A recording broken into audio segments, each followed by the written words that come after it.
नमस्कार बंधुरा आपनादेर सकलके चटपटे रान्नाघरे स्वागत।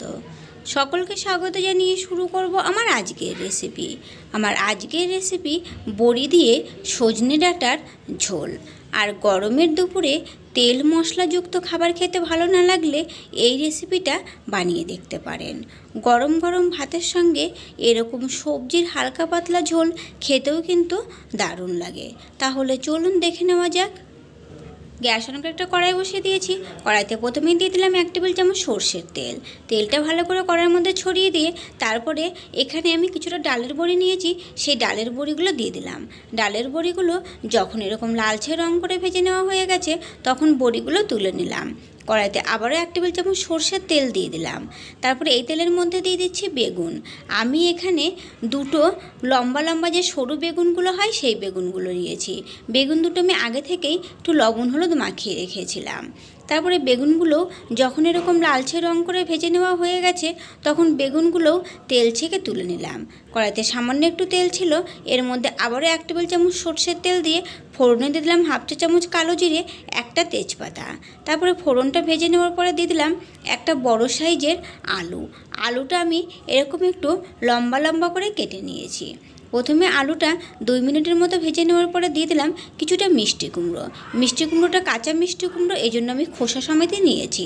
তারপরে দিয়ে দিলাম সজনের ডাঁটা, স্বাদ মতো দিয়ে দিলাম লবণ, 1 চা চামচ দিয়ে দিলাম হলুদের গুঁড়ো। তারপর আবারও প্রায় 2 থেকে 3 মিনিটের মতো সবজিগুলো আমি একসঙ্গে ভেজে নিয়েছি। সবজিগুলো যখন এরকম ভাজা ভাজা হয়ে গেছে তখন এখানে নিয়েছি 1 চা চামচ ধনে, 1 ইঞ্চি আদা আর 2টো কাঁচা লঙ্কা একসঙ্গে মিশিয়ে বেটে নিয়েছি। সেই বাটা মশলাটা দিয়ে দিলাম।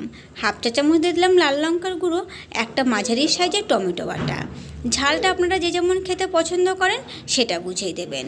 মশলাগুলো দেওয়ার পরে আবারও 2 মিনিটের মতো কষিয়ে নেব যাতে মশলাগুলো ভালোভাবে কষে যায়। মশলাগুলো যখন ভালোভাবে কষে গেছে তখন দিয়ে দিলাম জল। আমি এখানে 1.5 কাপ পরিমাণে জল দিয়ে দিলাম। তবে আপনারা যে যেমন ঝোলটা রাখতে চান সেটা বুঝেই জলটা দেবেন। জল দিয়ে ভালো করে নেড়েচেড়ে মিশিয়ে নিলাম। তারপরে গ্যাসের ফ্লেমটাকে মিডিয়ামে রেখে ঢেকে দিলাম 4 থেকে 5 মিনিটের জন্য। 5 মিনিট পরে ঢাকাটা তুলে নিলাম। এখন দিয়ে দিলাম আগে থেকে ভেজে রাখা বেগুনগুলো আর দিয়ে দিলাম ভেজে রাখা বড়িগুলো, দিয়ে দিলাম 1 চা চামচ ভাজা জিরের গুঁড়ো। বেগুন আর বড়িগুলো কিন্তু এই সময় দিতে হবে, না হলে কিন্তু বেশি গলে যাবে। আবারও নেড়েচেড়ে মিশিয়ে নেওয়ার পরে লো ফ্লেমে রেখে ঢেকে দিলাম আবারও 3 থেকে 4 মিনিটের জন্য। 4 মিনিট পরে আবারও ঢাকাটা তুলে নিলাম। আর এখন কিন্তু সমস্ত সবজিগুলো একদম ভালোভাবে সেদ্ধ হয়ে গেছে। গ্যাসের ফ্লেমটা আমি বন্ধ করে দিলাম। তো এই যে দেখুন আমাদের এই বড়ি দিয়ে সজনের ডাঁটার ঝোল পরিবেশন করার জন্য এখন কিন্তু একদম রেডি। এভাবে একবার আপনারাও বাড়িতে বানিয়ে নিন এই গরমের দুপুরে, খেতে কিন্তু দারুণ লাগে। ভালো লাগলে চ্যানেলটিকে লাইক শেয়ার ও সাবস্ক্রাইব করে নেওয়ার অনুরোধ রইল পাশে থাকা বেল আইকনটি সমেত। আজকের মতো এই পর্যন্তই, ফিরে আসবো নতুন কোনো রেসিপি নিয়ে। সকলে ভালো থাকবেন, সুস্থ থাকবেন, ধন্যবাদ।